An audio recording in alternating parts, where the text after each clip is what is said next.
결국 꼬브레 파나마 운영 중단으로 원래 공급 과잉으로 전망되던 올해 2024년 구리 시장이 공급 부족으로 전환될 가능성이 생겼습니다.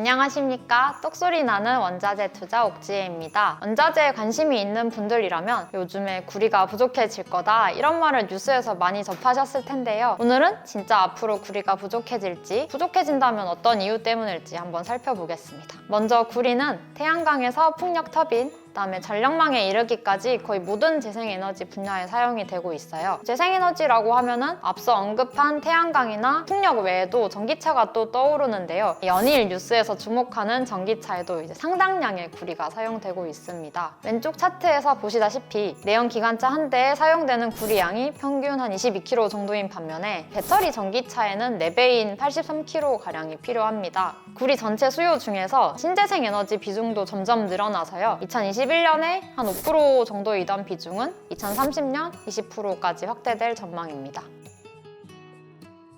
이런 에너지 부문의 확대가 주요 광물의 수요 증가를 견인하는 것으로 평가되고 있습니다. 해상풍력 발전소와 태양광에서 전기를 1메가와트 생산하기 위해서는 구리가 각각 10톤과 5톤 소요되는데요. 그 이유는 발전량을 늘리려면 구리가 사용되는 전력망을 엄청나게 많이 깔아야 하기 때문입니다. 최근에는 중국에서 태양광 발전 비중을 되게 공격적으로 늘리고 있어서 더더욱 수요 기대가 되고 있습니다. 먼저 2030년에 중국 태양광이랑 해상풍력 발전 능력은 2021년 예상치보다 무려 3배 확충될 것으로 예상이 되고 있고요. 최근에는 2030년 태양광 발전 용량 목표치를 5년 앞당겨 달성하겠다고 발표하기도 했습니다. 중국이 신재생 에너지에 얼마나 진심이냐면요. 2022년에는 중국이 전 세계 태양광이랑 풍력 발전 증가분의 거의 절반을 차지하기도 했습니다. 다른 주요국들도 이런 재생에너지 정책을 이것저것 도입하면서 보급 활성화에 나서고 있는데요. 미국은 많이들 들어보셨을 IRA를 통해서 세액공제를 시행하면서 최대 30%의 공제 혜택을 제공하고 있습니다. 이와 같은 에너지 전환 트렌드는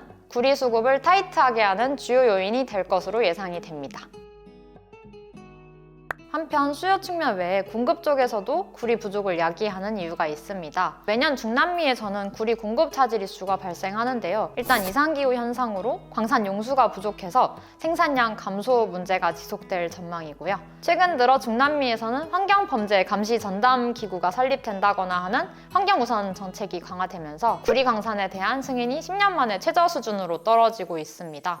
또 환경을 오염시키는 광산 반대 시위가 빈번하게 일어나고 있고요. 이런 전반적인 광산 반대 풍조로 향후 구리 공급량은 충분하지 않을 전망입니다. 그 외에도 광산 노조가 파업에 나서는 상황이 많아졌고 또 국가나 기업 간의 분쟁으로 구리 수출이 중단되는 경우도 생길 수 있습니다. 최근에는 세계 구리 생산 3위 국가인 콩고에서 추가적인 위험 수당을 요구하는 트럭 운전사들의 파업이 일어나서 거의 9만 톤 가량의 구리와 코발트 운송의 차질이 빚어지기도 했습니다. 그래서 공급 위험 요인은 시위 등 잠재적인 정치적 불확실성과 이상기후 현상으로 인한 물 부족 정도로 정리할 수 있겠습니다.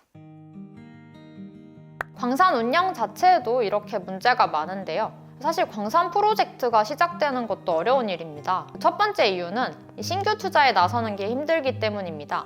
구리 광산의 경우에는 이 개발 사이클이 10년 이상인데요. 구리 가격이 높을 때 광산회사에서 이 신규 프로젝트 투자에 주로 진입하게 되지만 이 구리 가격이 많이 낮아지면 투자가 진행되다가도 엎어질 수 있습니다. 이처럼 투자 사이클의 주기가 상당히 길고 또 광산 업체들이 신규 광산 개발에 또 상당히 보수적이라는 점을 감안하면 향후에도 구리 생산량이 크게 증가하는 것이 어려울 수 있습니다. 두 번째 이유는 중남미 환경 우선 정책과 그다음에 주민들의 거센 반발입니다. 광산은 지역사회에 돈을 벌어다 줄 수는 있어도 환경에 심각한 영향을 주는데요. 그 때문에 정부 차원에서 광산 프로젝트를 잘 승인해주지 않는 일이 잦아지고 있습니다. 세금이나 로열티 수익을 얻으려고 정부가 승인을 해줬더라도 지역사회에서 강하게 반대해 운영이 중단된 곳도 있는데요. 최근 파나마의 꼬브레 파나마 광산이 그 사례입니다.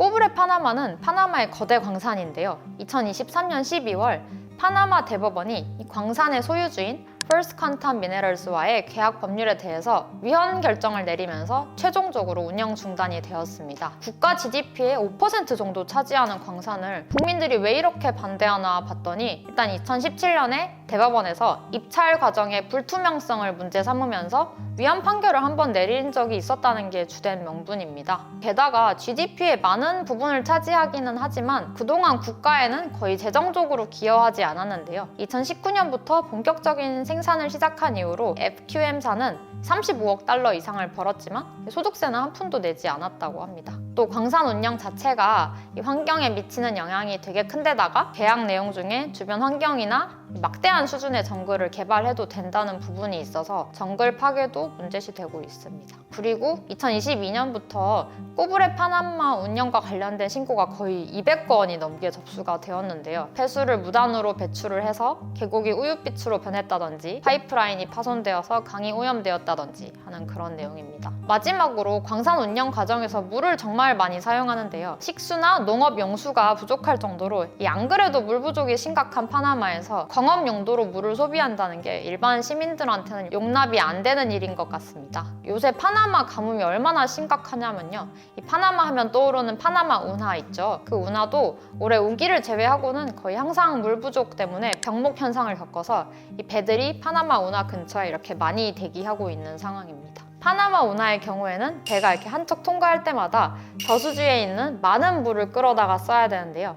이 저수지 물이 말라붙으면서 하루 평균 36척이던 통과 선박 건수가 24년 2월부터는 18척으로 줄어들기도 했습니다. 길게 설명드렸는데 이런 이유로 파나마 국민들이 반대를 하는 상황이고요. 23년 10월부터 이 광산 관련한 논란이 너무 심한 상황이라서요. 적어도 2024년 5월 파나마 총선 전까지는 광산 중단이 유지될 전망입니다.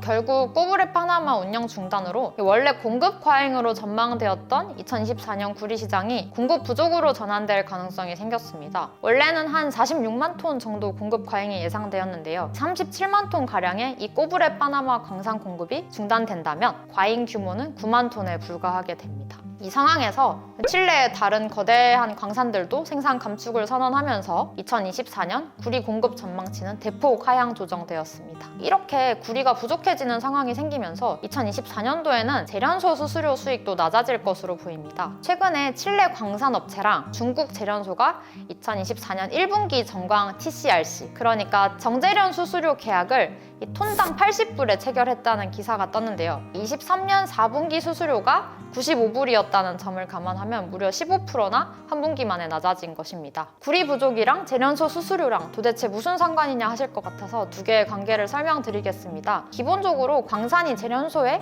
이 재련 수수료를 떼고 남은 판매 수익을 가져가는 구조인데요. 간단하게 보면은 정광 가격 빼기 수수료는 광산 수익이고 여기서 말하는 그 수수료가 재련소의 수익이라고 생각하시면 되겠습니다. 재련소가 받는 정재련 수수료가 높다는 것은 광산보다 비용 결정 경쟁력이 높음을 의미하는데요. 23년 하반기를 예로 들어보자면 중국의 TCRC가 무려 5년 내 최고치인 95불을 기록했습니다. 그 첫 번째 이유는 이 수수료 합의를 진행하던 23년 여름에 구리 재련소들이 정기 보수에 들어가면서 이용 가능한 재련소가 부족했고, 두 번째는 엘니뇨로 인한 가뭄과 더위로 이 재련소 전력 부족에 대한 우려가 커졌기 때문입니다. 그 상황에서 구리 원광 재고마저 풍부해서 재련소들은 광산업체에 비해서 우위에 서게 되었고 재련소의 수익인 TCRC가 인상된 것입니다. 반면에 수수료가 낮아졌다는 것은 광산에서 오는 정광의 양이 적어서 재련소보다 광산의 비용 결정 경쟁력이 높아졌음을 의미합니다. 재련 용량이 광산 공급보다 많은 상황이라면 재련소는 광산에서 수수료를 많이 받을 수 없을 것입니다. 결과적으로 구리 부족이 전망되면서 2023년 4분기 95불이던 재련 수수료는 2024년 1분기 80불까지 대폭 내려갔는데요. 이런 거를 보면 재련 기업의 이익도 구리 수급에 아주 큰 영향을 받는다는 것을 알 수 있습니다. 지금까지 구리 부족을 주제로 수요에서 공급 측면, 그리고 재련소 부분까지 알아봤는데요. 이 구리를 이해하는데 도움이 되셨으면 좋겠습니다. 영상 보고 구리에 흥미가 생기셨다면 저희 회사에서 무료로 제공하는 마켓레터 구독하셔서 에너지랑 농산물, 비철시황 받아보시기를 추천드립니다. 카카오톡 채널에서 삼성 선물 검색하시고 친구 추가하시면 매일 아침 9시쯤에 마켓레터를 확인하실 수 있습니다. 시황, 나스닥, 경제지표 발표나 수수료 이벤트 등등 금쪽 같은 정보 쏙쏙 얻어가실 수 있으니까요. 꼭 추가해주세요. 그럼 다음에도 유익한 영상으로 찾아뵙겠습니다.